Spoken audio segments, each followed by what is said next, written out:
Hello students, welcome back to the session. आज के इस लेक्चर में हम इंट्रोडक्शन टू ट्रिग्नोमेट्री का एक्सरसाइज 8.1 स्टार्ट करेंगे और उसके कुछ क्वेश्चंस को डिस्कस करेंगे। हमने लास्ट लेक्चर में ट्रिग्नोमेट्री के बेसिक्स डिस्कस कर लिए थे। If you haven't watched that video, please go ahead and watch that first, और फिर आपको ये अच्छे से समझ में आ जाएगा। नाउ हमने आपको लास्ट लेक्चर में बताया था कि आपको बेसिकली 3 फॉर्मूले ध्यान रखने हैं, यानी एक राइट एंगल ट्रायंगल है और इसके आपको बेसिकली ट्रिग्नोमेट्री के 3 फॉर्मूले ध्यान रखने हैं। देखो, एक राइट एंगल ट्रायंगल में एक एंगल थीटा है, ठीक है। एंगल ए को हमने थीटा नाम दिया हुआ है, ठीक है। तो देखो फॉर्मूला क्या होता है, साइन थीटा होता है परपेंडिकुलर बाय हाइपोटेन्यूज, कॉस होता है बेस बाय हाइपोटेन्यूज, और टैन थीटा है परपेंडिकुलर बाय बेस। आपको मेजरली खाली यही तीनों याद रखने हैं। तो बाकी जैसे साइन का देखो रेसिप्रोकल कॉसेक होता है, तो वो ऑटोमेटिकली याद हो जाएगा। साइन कॉस टैन ध्यान रखो, फिर ऐसे याद रख लो कि साइन का रेसिप्रोकल कॉसेक, कॉस का रेसिप्रोकल सेक, और टैन का रेसिप्रोकल कॉट। अब जो ये साइन कॉस और टैन की रिलेशनशिप है ना, ये आपको याद करनी पड़ेगी। इसको याद करने की एक छोटी सी ट्रिक है। नीचे देखो लिखा हुआ है पंडित बद्री प्रसाद हर हर भोले। इसको ऐसे नोट कर लो, और फिर देखो पंडित का पी और हर का एच बनाता है साइन का फॉर्मूला, यानी कि पी से परपेंडिकुलर और एच से हाइपोटेन्यूज। नीचे देखो लेफ्ट में दिख रहा है, ऐसे कॉस में आओ, बद्री का बी और हर का एच, तो कॉस का बन जाता है बी अपॉन एच, यानी कि बेस बाय हाइपोटेन्यूज। ऐसे प्रसाद का पी और भोले का बी क्या बन जाएगा, टैन का परपेंडिकुलर बाय बेस। तो आपको ना ये 3 फॉर्मूले ध्यान रखने हैं। ये ट्रिक बच्चों के लिए काम करती है और बच्चे इसको इसी ट्रिक से याद कर लेते हैं। If this works for you, well and good. अगर आपको नॉर्मली भी याद हो जा रहा है तब तो फिर दैट्स ग्रेट, बट ये ध्यान रखना, ठीक है। अब हम एक्सरसाइज 8.1 स्टार्ट कर रहे हैं। ओके, एक्सरसाइज 8.1 का पहला क्वेश्चन हम डिस्कस कर चुके थे लास्ट लेक्चर में, बट सिंस कुछ टाइम हो गया है तो मैं एक बार फिर रिवाइज करा दे रहा हूं पहला क्वेश्चन। अगर आपको ये क्वेश्चन ऑटोमेटिकली आता है या आप कर चुके हो तो आप थोड़ा सा आगे बढ़ जाओ। क्वेश्चन नंबर 1 देखो, लिखा है कि एक ट्राइंगल एबीसी है, ठीक है, और राइट एंगल एट बी, यानी एक राइट एंगल ट्राइंगल बनाइए जिसमें वो राइट एंगल यानी कि 90 डिग्री कहां होना चाहिए, बी पे होना चाहिए। डायग्राम बना दिया। एक राइट एंगल ट्राइंगल सबसे पहले बना लो, पहले एक राइट एंगल ट्राइंगल बना लो, उसको नाम दे दो एबीसी। मेक श्योर करना कि जो 90 डिग्री को है उसको नाम तुमने बी दिया है, ठीक है। अब देखो ए बी की वैल्यू कितनी है, ए बी की वैल्यू है हमारी 24 सेंटीमीटर। तो ए बी की वैल्यू देखो डायग्राम में मेंशन कर दो 24। बीसी की वैल्यू क्वेश्चन में कितनी दी है, 7 सेंटीमीटर। तो बीसी की वैल्यू आपके डायग्राम में 7 सेंटीमीटर मेंशन कर दो, और इसके बाद आपको ट्रिग्नोमेट्री कुछ रिलेशंस निकालने के लिए बोला है, ठीक है। अब देखो, सबसे पहले अगर आपके सामने ट्रिग्नोमेट्री का एक ऐसा क्वेश्चन आता है जहां आपको रेशियोज निकालने हैं, साइन कॉस टैन कॉसेक ऐसा कुछ निकालना है, आपका सबसे पहला काम होता है कि आप उस राइट एंगल ट्रायंगल के तीनों साइड्स को कैलकुलेट करो, ठीक है। और ये करते कैसे हैं, तो आपको ध्यान होना चाहिए कि राइट एंगल ट्रायंगल में एक थ्योरम लगाया जाता है जिसे कहते हैं पाइथागोरस थ्योरम, ठीक है। तो सबसे पहले राइट एंगल ट्रायंगल एबीसी में हम क्या लगाएंगे, हम यहाँ पे पाइथागोरस थ्योरम लगा रहे हैं, ओके। तो अब देखो क्या होता है पाइथागोरस थ्योरम। पाइथागोरस थ्योरम होता है कि राइट एंगल ट्रायंगल के हाइपोटेन्यूज का square is equal to base का स्क्वायर प्लस परपेंडिकुलर का स्क्वायर। अच्छा, ये हाइपोटेन्यूज होता क्या है, बेस क्या होता है, तो देखो राइट एंगल ट्रायंगल है ना, ये राइट एंगल ट्रायंगल का जो 90 डिग्री, जैसे 90 डिग्री बी पे बना है, डायग्राम में देखो 90 डिग्री बी पे बना है ना, तो बी के जो सामने साइड होगी ना उसको हाइपोटेन्यूज कहते हैं। इस डायग्राम में एंगल बी जो 90 डिग्री है उसके सामने साइड क्या है, एसी है, तो यहाँ पे एसी को क्या बोलेंगे, हाइपोटेन्यूज बोलेंगे, ठीक है। और बाकी बेस और परपेंडिकुलर की वैल्यू इंटरचेंजेबल है, किसको बेस लेते हैं किसको परपेंडिकुलर लेते हैं अभी समझ में आएगा, बट फिलहाल हाइपोटेन्यूज का स्क्वायर बराबर बेस का स्क्वायर प्लस परपेंडिकुलर स्क्वायर लगा दो। तो हमने देखा कि हाइपोटेन्यूज हमारा क्या है, एसी है, ठीक है। अब देखो, तो हाइपोटेन्यूज की जगह पे एसी का स्क्वायर लगा दो, ठीक है। बेस की जगह हमने ए बी लिख दिया, और परपेंडिकुलर की जगह हमने BC का स्क्वायर कर दिया। so AC स्क्वायर बराबर AB स्क्वायर प्लस BC का स्क्वायर। ठीक है, अब देखो क्या AC की वैल्यू डायग्राम में गिवन है? नहीं गिवन है ना, AC की वैल्यू तो पता ही नहीं है। तो देखो फोर्थ स्टेप में देखो AC स्क्वायर की जगह खाली AC स्क्वायर लिख दिया बिकॉज की वैल्यू नहीं गिवन है, इज इक्वल टू AB की वैल्यू कितनी है? 24 है, तो AB स्क्वायर की जगह हमने क्या कर दिया? 24 स्क्वायर, AB की वैल्यू डाल दी। ऐसे ही BC स्क्वायर की जगह हमने डाल दिया 7 स्क्वायर, बिकॉज क्वेश्चन में BC की वैल्यू 7 हमको ऑलरेडी गिवन है। ठीक है, यहां से AC स्क्वायर मिल गया 24 का स्क्वायर प्लस 7 का स्क्वायर। अगले स्टेप में आएंगे, AC का स्क्वायर इज इक्वल टू 24 का स्क्वायर करेंगे तो होगा 576, 24 मल्टीप्लाइड बाई 24 576 प्लस 7 का स्क्वायर हो जाएगा 49, 7 मल्टीप्लाइड बाई 7 49। इसको ऐड करेंगे तो AC स्क्वायर बराबर कितना हो गया? 625 और AC is equal to under root कर देते हैं हमेशा, तो 625 किसका स्क्वायर होता है? किसका होता है सोचो? 25 का होता है, तो AC कितना हो गया? 25। अब हमने क्या किया, हमने इस राइट एंगल ट्रायंगल के तीनों साइड्स को कैलकुलेट कर दिया। ठीक है, अब हमें क्या पूछा था निकालने के लिए? देखो पहला पार्ट क्या पूछा है, बोला है कि साइन ए निकालिए और कॉस ए निकालिए। चलो अब ये ट्रायंगल देखो, ए निकालना है, ध्यान से देखो, साइन ऑफ ए निकालना है। एंगल ए कहां बना है? ऊपर की तरफ है। अब एक चीज ध्यान रखना, जो एंगल हम लेते हैं ट्रिग्नोमेट्री रेशियो निकालने के लिए, उसके ऑपोजिट वाली साइड, उसके सामने वाली साइड परपेंडिकुलर होती है। ठीक है, ध्यान से देखो, यहाँ पे साइन ए बोला है निकालने के लिए, राइट? तो साइन ए, एंगल ए देखो कहां पे है, दिख रहा है? ऊपर वाला एंगल ए है। ए के सामने क्या है? ए के सामने वाली साइड देखो BC है, तो ए के जो सामने वाली साइड होगी, जो एंगल के सामने वाली साइड होती है, उसको परपेंडिकुलर कहा जाता है। एंगल के ऑपोजिट जो साइड है, एकदम सामने जो साइड उसके है, इसको क्या बोला जाएगा? परपेंडिकुलर। तो यहाँ पे ए के सामने क्या है? BC है ना, तो इस ए के लिए जब हम साइन ए कॉस ए वगैरह निकालेंगे तो BC परपेंडिकुलर हो जाएगा, और BC परपेंडिकुलर है तो AB बेस हो जाएगा, हाइपोटेन्यूज की वैल्यू वो ही रहेगी। तो साइन ए का फॉर्मूला क्या होता है? साइन ए का फॉर्मूला होता है परपेंडिकुलर अपॉन हाइपोटेन्यूज। अब मैंने अभी आपको बताया कि ए के सामने वाली साइड परपेंडिकुलर है, तो परपेंडिकुलर क्या हो जाएगा? BC हो जाएगा, और हाइपोटेन्यूज AC है, तो BC की वैल्यू हमने क्वेश्चन में दी थी 7 अपॉन AC की वैल्यू हमने कैलकुलेट करके निकाली है, कितनी आई है? 25। तो यहां से साइन A की वैल्यू निकल गई है 7 अपॉन 25। इतना क्लियर है? चलो अब कॉस निकालते हैं। तो कॉस ए का क्या फॉर्मूला होता है? Base upon hypotenuse. ध्यान रखेंगे कि ए के सामने वाली साइड परपेंडिकुलर थी, BC परपेंडिकुलर मतलब AB क्या हो गया? बेस हो गया। तो डाल दो वैल्यू, बेस के जगह पे AB डाल दो, हाइपोटेन्यूज के जगह पे AC डाल दो। तो वैल्यू कितनी निकल आई है?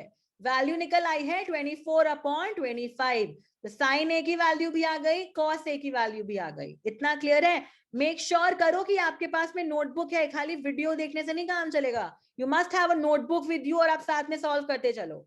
बुक से क्वेश्चन देखो और समझ में, साथ में करते चलोगे तो समझ में आएंगी चीजें।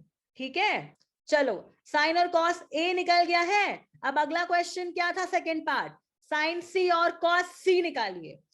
पहले खुद से ट्राई करो, अगर नहीं आता है तो ही अभी यहाँ पॉज कर दो, खुद से ट्राई करो। नहीं आता है तो ही आगे देखना, वरना खुद से ट्राई करो एक बारी। चलो हमें साइन सी और कॉस सी निकालना है। तो भाई साइन और कॉस के फॉर्मूले तो बदलेंगे नहीं, साइन का फॉर्मूला वही रहेगा, परपेंडिकुलर अपॉन हाइपोटेन्यूज। अंतर क्या है? यहाँ एंगल कौन सा लेना है? सी लेना है।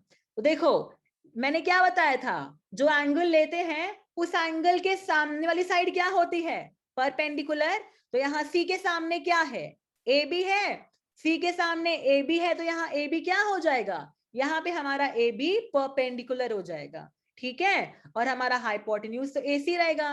तो साइन C देखो परपेंडिकुलर बाय हाइपोटेन्यूज, यहाँ परपेंडिकुलर AB हो गया। क्यों हुआ समझ में आ गया है? C के सामने वाली साइड है इसलिए AB परपेंडिकुलर ले लिया, और हाइपोटेन्यूज AC, AB की वैल्यू 24 थी, AC 25 निकाला था, तो हो गया साइन सी का वैल्यू सॉल्व। ठीक है, ऐसे देखो कॉस सी निकालेंगे। कॉस की वैल्यू क्या होती है?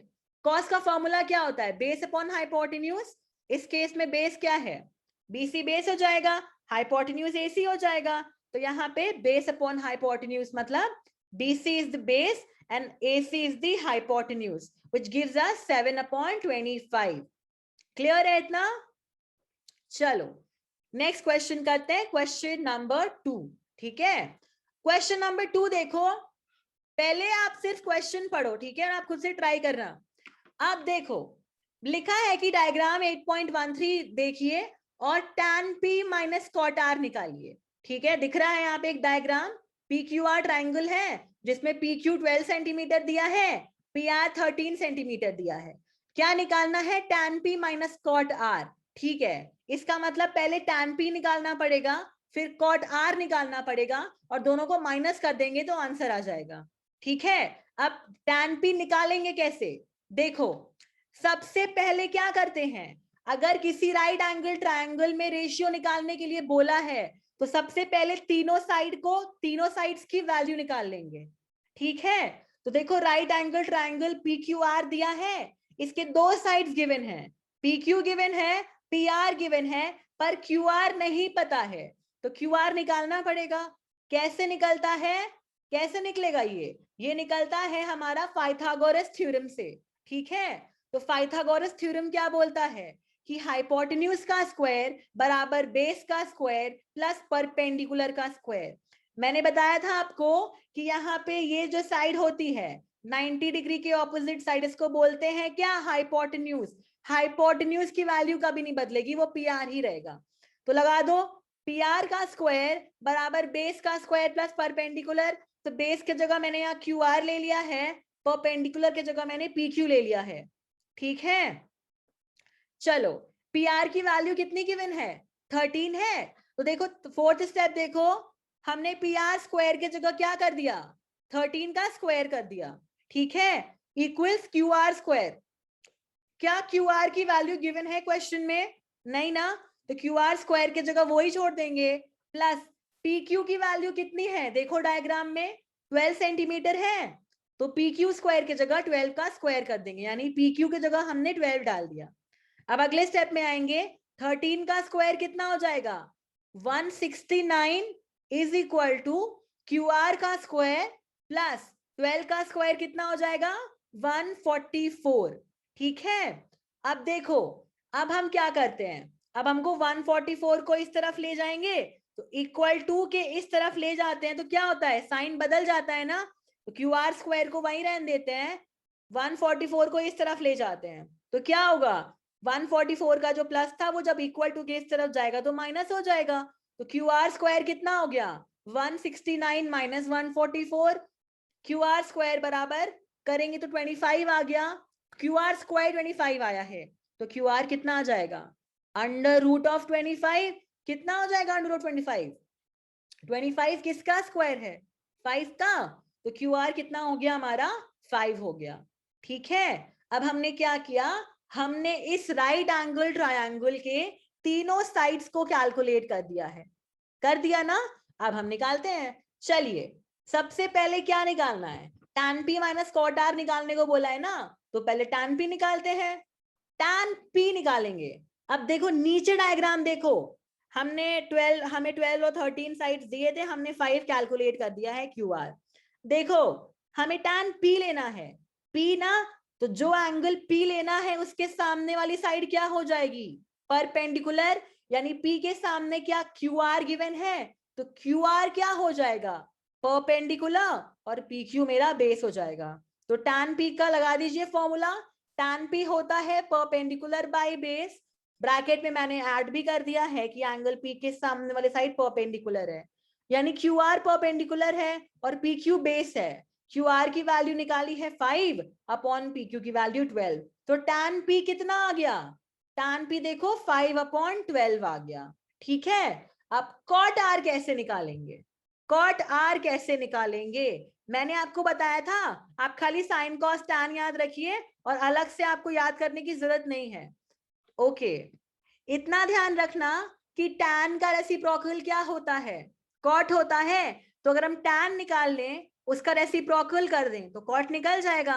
पर ध्यान से देखो r लेना है, यहाँ पे कॉट के सामने एंगल, कॉट के बगल में एंगल r लिखा है, तो r देखो, अब r के सामने वाली साइड परपेंडिकुलर, तो r के सामने क्या है, PQ है, यानी जब r एंगल को हम कंसीडर करेंगे तो हमारा परपेंडिकुलर PQ हो जाएगा और QR बेस हो जाएगा। तो देखो tan r का फॉर्मूला कितना होता है, परपेंडिकुलर बाय बेस, तो tan r बराबर कितना हो गया, r के सामने PQ परपेंडिकुलर, QR बेस, तो 12/5। पर हमको निकालना क्या है, हमको तो cot r निकालना है, तो भाई हमने tan r निकाल दिया, tan का रेसिप्रोकल कर देंगे तो cot r निकल जाएगा। तो क्या होगा, tan r 12/5 था, cot r में क्या करो, उल्टा कर दो, 5/12 आ जाएगा, रेसिप्रोकल कर दिया। ठीक है, अब देखो निकालना क्या था क्वेश्चन में, पढ़ो, tan p minus cot r, तो tan p 5/12 आया, cot r 5/12 आया, माइनस कर देंगे तो 5/12 माइनस 5/12 कितना हो जाएगा, 0। क्लियर है, इजी है, मुश्किल नहीं है, हर क्वेश्चन में वही चीजें हो रही हैं। ठीक है, अब देखो खुद से करने की प्रैक्टिस करना, अगर कहीं स्पेसिफिकली डाउट आ रहा है तो वही क्वेश्चन को देखना, सारे क्वेश्चन को ऐसे देख के ही सॉल्व मत करो। ठीक है, खुद से कोशिश करो, नहीं आता है तो बशर्ते बिल्कुल देखो, लेकिन पहले खुद से ट्राई करने का जरूर कोशिश करो। ठीक है, चलो थर्ड क्वेश्चन करते हैं। थर्ड क्वेश्चन में देखो क्या गिवन है, साइन ए बोल रहा है कि आपको क्वेश्चन में गिवन है 3/4, साइन ए का वैल्यू आपको दे दिया है 3/4, बोल रहा है भाई कॉस ए और टैन ए निकालिए। ठीक है, चलो सबसे पहले लिखो क्वेश्चन में, सबसे पहले लिखो साइन ए कितना दिया हुआ है, 3/4 दिया हुआ है। साइन का फॉर्मूला कितना होता है, साइन का फॉर्मूला क्या होता है, परपेंडिकुलर अपॉन हाइपोटेन्यूज होता है ना। तो यहाँ पे इसने क्या किया है, यहाँ पे इसने हमको परपेंडिकुलर अपॉन हाइपोटेन्यूज का रेशियो बता रखा है, यानी इसको परपेंडिकुलर को 3 ले लेंगे और हाइपोटेन्यूज को 4 ले लेंगे। तुम्हारे बुक्स में या कुछ जगहों पे परपेंडिकुलर को 3 नहीं लेते हैं, 3K ले लेते हैं, हाइपोटेन्यूज को 4 नहीं लेते हैं, 4K ले लेते हैं, वो भी सही है। इनफैक्ट टेक्निकली वो K लगा देते हैं ताकि रेशियो कंफ्यूजन ना हो, लेकिन ऐसे कर सकते हो तो भी आंसर सेम आता है। तो डायरेक्टली जो है, बिकॉज वो लास्ट में कट जाएगा, K और K कट जाएगा, तो क्या करो, परपेंडिकुलर को 3 मान लो और हाइपोटेन्यूज को 4 मान लो। समझ में आया क्यों किया, क्योंकि साइन गिवन था ना, और साइन का फॉर्मूला क्या होता है, परपेंडिकुलर अपॉन हाइपोटेन्यूज। तो ठीक है, अब डायग्राम बना लेते हैं। अच्छा देखो ए गिवन है, एंगल ए ले रहे हैं, तो ए के सामने वाली साइड क्या होगी, परपेंडिकुलर, यानी हमारा ये जो बीसी परपेंडिकुलर है वो 3 हो गया। ध्यान से देखना, परपेंडिकुलर हमेशा सही बनाना, बच्चे यही गलती करते हैं, जो एंगल दिया होता है उस एंगल के सामने वाली साइड परपेंडिकुलर होती है। ठीक है, तो यहाँ पे परपेंडिकुलर 3 ले लिया, हाइपोटेन्यूज 4 ले लिया। अब अगेन सेम लॉजिक लगाएंगे, पाइथागोरस लगाओ इस ट्रायंगल में, और बाकी जो साइड नहीं गिवन उसको कैलकुलेट कर लो। ठीक है, चलो पाइथागोरस लगाएंगे तो वही हाइपोटेन्यूज का स्क्वायर बराबर बेस का स्क्वायर प्लस परपेंडिकुलर का स्क्वायर। तो हाइपोटेन्यूज AC है, तो AC की जगह 4 डाल दो, AB नहीं गिवन है, BC की जगह पे 3 डाल दो, तो 4 स्क्वायर बराबर AB स्क्वायर प्लस 3 स्क्वायर, 4 का स्क्वायर कितना हुआ 16 is equal to AB square plus 3 का स्क्वायर कितना हो गया 9। ठीक है, अब देखो 16 minus 9 is equal to AB square हो जाएगा, AB square is equal to 7, तो AB कितना हो जाएगा अंडर रूट ऑफ 7। अब 7 तो किसी नंबर का स्क्वायर होता नहीं है ना, तो 7 को ऐसे ही AB को अंडर रूट 7 करके छोड़ दो। यहाँ पे, यहाँ इसका मतलब यहाँ पे AB की वैल्यू कितनी आ गई है, अंडर रूट 7। अब निकालना क्या है, cos A और tan A, तो बस तीनों साइड निकल गए, लगा दो फॉर्मूला। cos A का फॉर्मूला क्या होता है, बोलो, cos का फॉर्मूला होता है ना बेस अपॉन हाइपोटेन्यूज। तो यहाँ पे बताओ, सोचो कि परपेंडिकुलर क्या होगा, ए के सामने वाली साइड परपेंडिकुलर यानी BC परपेंडिकुलर, तो AB बेस हो गया। ठीक है, तो देखो बेस की जगह क्या डाल देंगे, रूट 7 और हाइपोटेन्यूज की जगह 4, इसका मतलब cos A कितना है रूट 7/4। चलो tan A खुद से निकालो, tan A बिना देखे खुद से, इसको पॉज करो, खुद से निकालो कितना होगा। tan A का फॉर्मूला क्या होता है, परपेंडिकुलर बाय बेस, तो यहाँ परपेंडिकुलर कितना है BC और बेस कितना है √7, तो tan का फॉर्मूला हो जाएगा 3/√7। ठीक है, चलो करते हैं क्वेश्चन नंबर 4। ये इंटरेस्टिंग क्वेश्चन है, यहाँ सारे क्वेश्चंस इंपॉर्टेंट हैं इस एक्सरसाइज में, एंड काफी बार क्वेश्चन यहाँ से ट्रिग्नोमेट्रिक रेशियो से बोर्ड एग्जाम में पूछे भी गए हैं। चलिए क्वेश्चन नंबर 4 देखते हैं। 15 cot A बराबर 8 दे रखा है, बोला है sin A और sec A निकालो। डायग्राम ओके, डायग्राम बनाने से पहले देखो 15 cot A is equal to 8 है, इसका मतलब 15 multiplied by cot A is equal to 8 है, तो क्रॉस मल्टीप्लाई कर दो। क्रॉस मल्टीप्लाई करेंगे तो 15 कहाँ चला जाएगा, डिनोमिनेटर में चला जाएगा ना, इक्वल टू के इस तरफ आएगा तो क्रॉस मल्टीप्लाई हो जाएगा, तो cot A is equal to 8/15 हो गया। ठीक है, अब मैंने आपको बोला हुआ है कि आप खाली साइन कॉस टैन याद रखिए और रेसिप्रोकल याद रखिए, तो भाई यहाँ तो cot A दे रखा है। एक बात बताओ, अगर cot A 8/15 है तो tan A कितना हो जाएगा, 15/8 हो जाएगा ना। अब भाई tan A perpendicular by base होता है, तो cot A कितना हो जाएगा, बेस अपॉन परपेंडिकुलर। तो यहाँ पे देखो, यानी बेस कितना है 8 है, परपेंडिकुलर 15 है। अब ट्राइंगल, राइट एंगल ट्राइंगल यहाँ बना दो, ए साइड ए एंगल ले लिया, ए एंगल ले रहे हैं तो जो एंगल लेते हैं उसके सामने वाली साइड परपेंडिकुलर होती है, तो ए के सामने क्या हो जाएगी, परपेंडिकुलर, तो यहाँ और ये बेस हो जाएगा। तो यहाँ पे देखो cot A का फॉर्मूला हो गया बेस अपॉन परपेंडिकुलर, यानी 8/15। यहाँ तक क्लियर है। अब क्या करते हैं, हमेशा की तरह आप इसमें राइट एंगल ट्राइंगल है, तीनों साइड निकालने पड़ेंगे, तो निकालो, लगाओ पाइथागोरस। वीडियो को पॉज करिए, पाइथागोरस थ्योरम खुद से लगाइए। चलिए कितना हो जाएगा, हाइपोटेन्यूज का स्क्वायर बराबर बेस का स्क्वायर प्लस परपेंडिकुलर का स्क्वायर हुआ। चलो बताओ हाइपोटेन्यूज क्या है, AC है, तो हाइपोटेन्यूज के स्क्वायर के जगह डाल दो AC का square is equal to base का स्क्वायर प्लस परपेंडिकुलर का स्क्वायर। बेस का स्क्वायर देखो कितना हो जाएगा, AB प्लस परपेंडिकुलर की जगह डाल दो BC। अब क्या AC की वैल्यू गिवन है, नहीं, वही तो निकालनी है। तो AC स्क्वायर बराबर AB की वैल्यू क्या है 8 है, तो AB स्क्वायर की जगह डाल दो 8 स्क्वायर प्लस BC स्क्वायर की जगह, BC की वैल्यू देखो क्या है डायग्राम में 15, तो BC की जगह डाल दो 15 का स्क्वायर। तो AC स्क्वायर बराबर 8 का स्क्वायर कितना हुआ 64 प्लस 15 का स्क्वायर, 15 मल्टीप्लाइड बाय 15 कितना हुआ 225। इसको ऐड करोगे तो AC स्क्वायर आ जाएगा 289। अब 289 किसका स्क्वायर होता है 17 का। ये ना स्क्वायर 20 तक याद कर लो, 1 से लेके 20 तक स्क्वायर याद कर लो, या 25 तक याद कर लो, तो तुमको आराम रहेगा, तुम्हारा एग्जाम में बहुत टाइम बच जाएगा।